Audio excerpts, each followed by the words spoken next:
الحمد لله الذي خلق الإنسان وعلمه البيان. أما بعد فأعوذ بالله من الشيطان الرجيم. بسم الله الرحمن الرحيم. إنا أنزلناه قرآنا عربيا لعلكم تعقلون. وقال النبي صلى الله عليه وسلم: أحب العرب لثلاث: لأني عربي والقرآن عربي وكلام أهل الجنة عربي. رئيس الحفل المأمون وأساتذتي الأجلاء وإخوتي الأفاضل، السلام عليكم ورحمة الله وبركاته.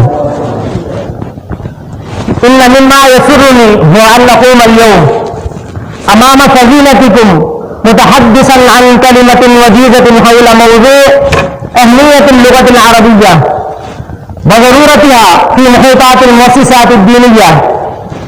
أيها الأحبة الكرام، إن المتأمل في تاريخ الأمم والسيادات وتعاقب الأمجاد والحضارات يلقي فيها ركنا ركينا وقطبا متينا من أقطابها يعد من أهم ثوابتها وسبب عزها وقيامها. ذلك هو لسانها ولغتها. وإننا أبناء هذه الأمة الإسلامية قد من الله علينا بأفصح لسان وأبلغ بيان. أيها الإخوة الشباب، إن اللغة العربية لغة القرآن والسنة، ولها صلة وثيقة بالدين الإسلامي، وهي من إحدى اللغات الست العالمية المسجلة لدى الأمم المتحدة.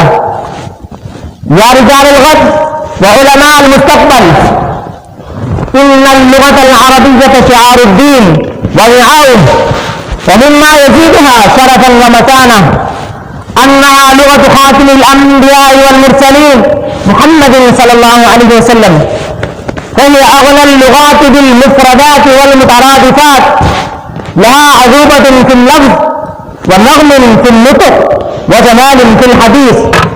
يقول الشافعي رحمه الله تعالى: أوسع الألسنة مذهبا وأكثرها ألفاظا.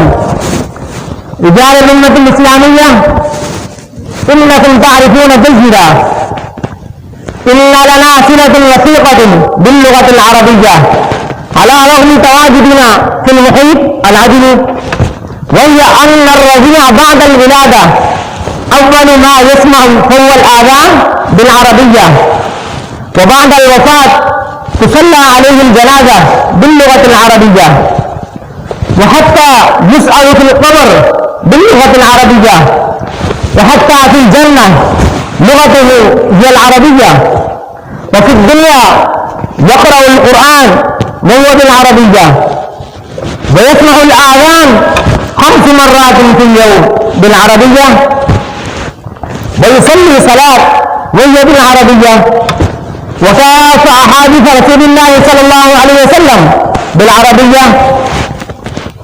والدراسات الإسلامية أي الدرس النظامي مناهجه باللغة العربية.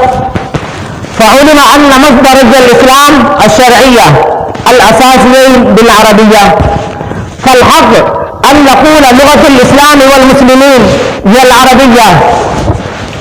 أيها المسلمون، نحن لا نطالب الناس اليوم بأن يكونوا أمثال سيبويه وابن العقيل وغيرهم من أعلام اللغة والبيان والشعر واللسان، ولكننا نريد أن يتعلموا منها ما يعنيهم على تدبر كتاب الله وتذوق ألفاظه وفهم معانيه والتعمق في مقاصده ومرامه لأجل تطبيقه والعمل به، لأن العربية أساس هويتنا. يقول عمر بن الخطاب رضي الله عنه: تفقهوا في الدين وتعلموا العربية. شكرا على حسن استماعكم وجزاكم الله خيرا، والسلام عليكم ورحمة الله وبركاته.